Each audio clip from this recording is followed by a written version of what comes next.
नमस्कार दोस्तों, स्टडी आई लॉ के प्रोफेशनल यूट्यूब चैनल पर आपका एक बार फिर से स्वागत है।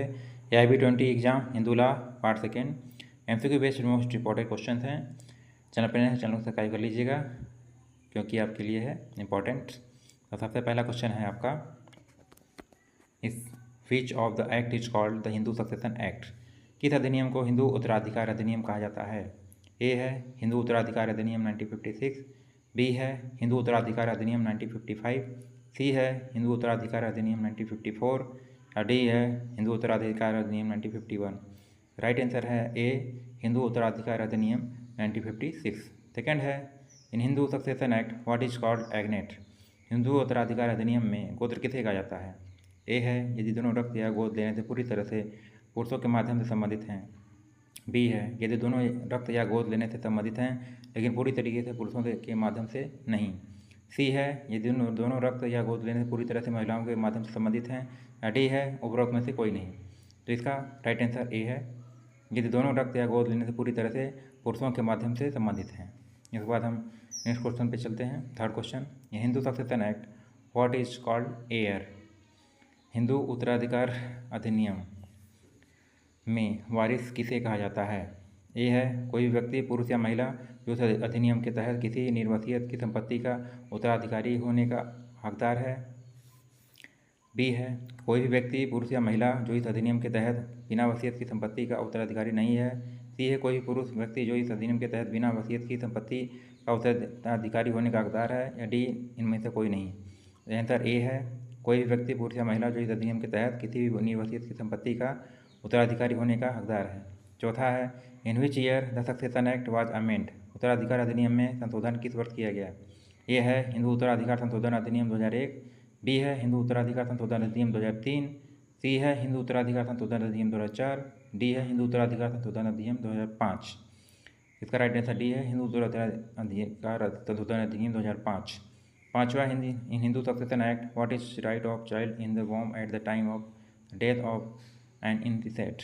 हिंदू उत्तराधिकार अधिनियम में निर्वसियत की मृत्यु के समय गर्भ में पल रहे बच्चे का क्या अधिकार है? पहला है उसे निर्वसित संपत्ति का उत्तराधिकार प्राप्त करने का वही अधिकार होगा जैसा कि उसका जन्म निर्वसित व्यक्ति की मृत्यु से पहले हुआ हो। सेकेंड है उसे निर्वसित संपत्ति का उत्तराधिकार प्राप्त करने का वही अधिकार नहीं होगा जैसा कि उसका जन्म निर्वसित व्यक्ति की मृत्यु से पहले हुआ हो।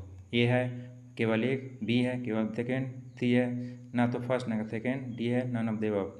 राइट आंसर है इसे निर्वसित संपत्ति का उत्तराधिकार प्राप्त करने का वही अधिकार होगा जैसे कि उसका जन्म निर्वसित व्यक्ति की मृत्यु से पहले हुआ हो। छठवां है, what is the right answer in general rules of succession in the case of males. पुरुषों के मामले में उत्तराधिकार के सामान्य नियमों में सही उत्तर क्या है? फर्स्ट है उत्तराधिकारियों पर जो अनुसूचित वर्ग फर्स्ट में निर्दिष्ट रिश्तेदार हैं। सेकेंड है यदि वर्ग फर्स्ट का कोई वारिस नहीं है तो उत्तराधिकारी अनुसूची के वर्ग सेकेंड में निर्दिष्ट रिश्तेदार होंगे। तीसरा है यदि दोनों वर्गों में से किसी का कोई उत्तराधिकारी नहीं है तो मृतक के सगे भाइयों को। चौथा है यदि तो कोई सगा नहीं है तो मृतक के सजातीय पर। ए है केवल फर्स्ट, बी है फर्स्ट एंड सेकेंड, सी है फर्स्ट सेकेंड थर्ड, डी है all of the above. Right answer है D all of the above. सातवां है, in the Hindu Minority and Guardianship Act 1956 who is minor. Hindu अल्पसंख्यक और संरक्षता अधिनियम 1956 में नाबालिग कौन है? ए है ऐसा व्यक्ति जिसने 18 वर्ष की आयु पूरी नहीं की है, बी है ऐसा व्यक्ति जिसने 16 वर्ष की आयु पूरी नहीं की है, सी है ऐसा व्यक्ति जिसने 14 वर्ष की आयु पूरी नहीं की है, या D none of the above. Right answer है ऐसा व्यक्ति जिसने 18 वर्ष की आयु पूरी नहीं की हो।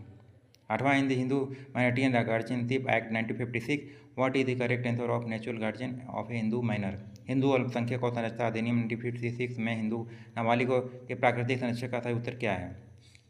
पहला है लड़के या विवाहित लड़की के मामले में पिता और उसके बाद यह प्रावधान किया गया कि 5 वर्ष की आयु पूरी न करने वाली नाबालिग की अभिरक्षा सामान्यतः माँ के पास होगी। दूसरा है नाजायज लड़के या नाजायज विवाहित लड़की के मामले में माँ और उसके बाद पिता। तीसरा विवाहित लड़की के मामले में पति। चौथा है लड़के या लड़की अविवाहित लड़की के मामले में सौतेले पिता और सौतेली माँ शामिल नहीं होंगे। ए है केवल फर्स्ट एंड थर्ड, बी है फर्स्ट एंड सेकेंड, सी है सेकेंड एंड थर्ड, डी है all of the above. Right answer D है ऑल ऑफ द एबव। नौवां है, in the Hindu Minority and Guardianship Act 1956 who is guardian. Hindu अल्पसंख्यक और संरक्षता अधिनियम 1956 में अभिभावक कौन है? पहला है एक प्राकृतिक संरक्षक, दूसरा है नाबालिग के पिता या माता की इच्छा से नियुक्त अभिभावक, तीसरा है न्यायालय द्वारा नियुक्त या घोषित अभिभावक, चौथा है किसी भी वार्ड न्यायालय से संबंधित किसी अधिनियम के तहत या उसके तहत कार्य करने के लिए सशक्त व्यक्ति। ये है केवल फर्स्ट एंड सेकेंड, बी है केवल फर्स्ट एंड थर्ड, सी है थर्ड एंड फोर्थ, डी है ऑल ऑफ द एबव। तो राइट आंसर डी है all of the above. Strength है in the Hindu Minority and Guardianship Act 1956, which act is defined as power of natural guardian. Hindu अल्पसंख्यक एवं संरक्षता अधिनियम 1956 में किस अधिनियम की को प्राकृतिक संरक्षक की शक्ति के रूप में परिभाषित किया गया है। यह हिंदू अल्पसंख्यक और संरक्षता अधिनियम 1956 धारा 1 के तहत। बी है हिंदू अल्पसंख्यक और संरक्षता अधिनियम 1950 धारा 6 धारा 8 के तहत। सी है हिंदू अल्पसंख्यक और संरक्षता अधिनियम 1956 धारा 5 के तहत। डी हिंदू अल्पसंख्यक और संरक्षता अधिनियम 1956 धारा 13 के तहत। राइट आंसर बी है हिंदू अल्पसंख्यक और संरक्षता अधिनियम 1956 धारा 8 के तहत।